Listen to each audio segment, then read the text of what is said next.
mga ka-home foodies, and welcome to another session. I'm Liana Tanarcenas for Home Foodies Inspired Cuisine. Today, tuturuan ko kayo ng isang American-inspired dish, yung mga stew type, no, using our very versatile product, ang Magnolia Chicken Timplados roasters na lemon herb variant, and using really very simple and pantry-friendly ingredients. Ang title ng ating dish today ay Creamy Butter Lemon Herb Chicken and Spinach. This is something that you can do araw-araw, o di kaya naman kung gusto nyo medyo luxurious ang dating, you can do this on a weekend. O ano pa hinihintay natin? Simulan na natin ang napakadaling recipe na ito.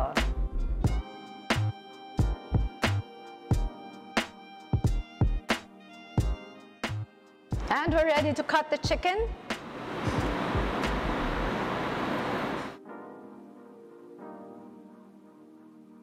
So for our creamy butter, lemon herb, chicken, and spinach, ang una natin gagawin ay maglagay ng oil sa ating pan.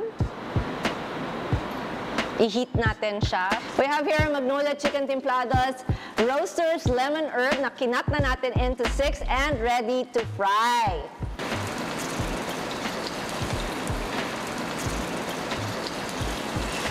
Brown this nicely until it's golden.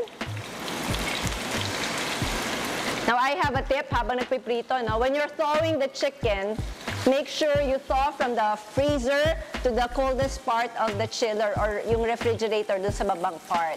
That's the best and safest way to thaw frozen meats. Okay, I'm gonna turn the chicken. Yan, it's nicely browned.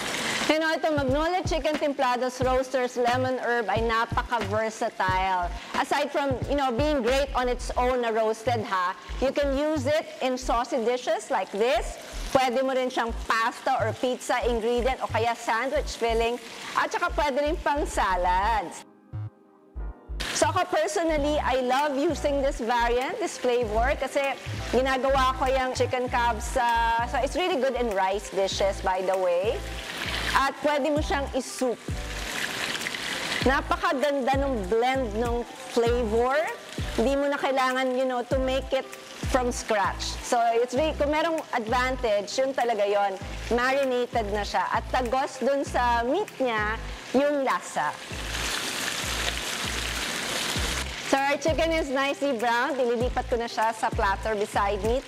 Hindi naman siya kailangan maging luto kasi magpapakulo pa tayo with the sauce. So gusto lang natin for color.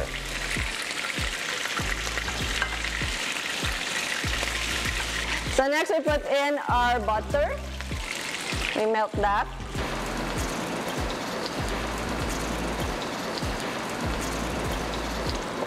And then we add in our onion.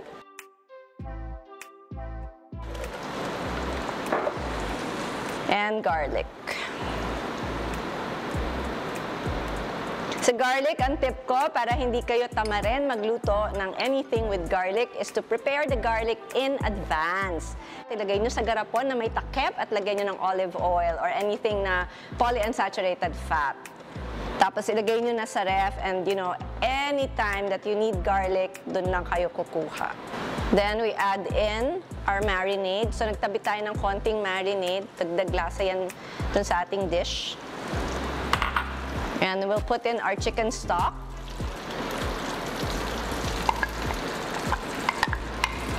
Next would be the cream.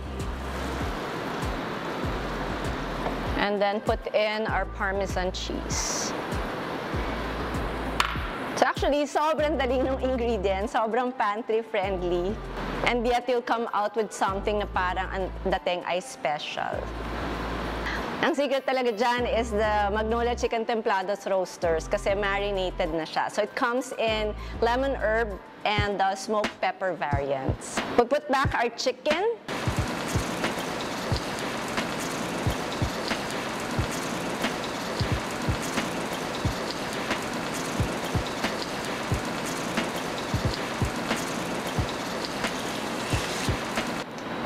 So we cover and simmer this for about 20 to 30 minutes or until the chicken is cooked through. So, paano nyo malaman? Pag tinusok nyo yung pinakamakapal na part ng chicken, doon sa may bone area at wala nang bleeding, clear yung fluid na lumalabas and luto na ang inyong manok. But 20 to 30 minutes should be enough to cook the chicken. Our chicken is cooked already. And this really looks so sumptuous. Yan, lalagay na natin ating 1 bundle of spinach. So just use the tender leaves and stalks. Tsaka you don't overcook this. So actually, pwede mo na ipatay ang apoy habang nagsistir. Kung wala naman kayong spinach, you can use bok choy, you can use Baguio pechay, you can even use kangkong in this dish. So no reason not to do this dish. So ang veggies ay cook kung mag-turn bright green in color.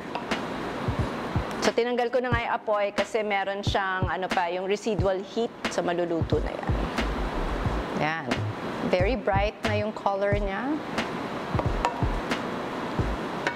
And we are ready to serve this.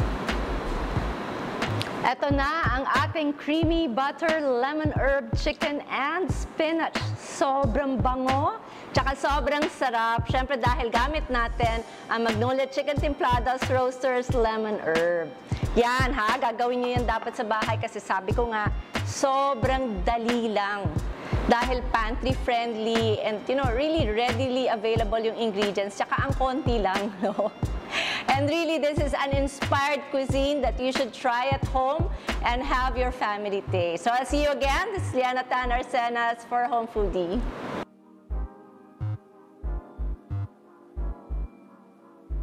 For more recipes, visit www.homefoodie.com. You can also like our Facebook, that's Home Foodie, and follow us on Instagram at HomeFoodiePH. Don't forget to like and subscribe to our YouTube channel and click the bell icon to get notified for new uploads. Dahil dito sa Home Foodie, walang imposible. Lahat kayang gawing madelicious.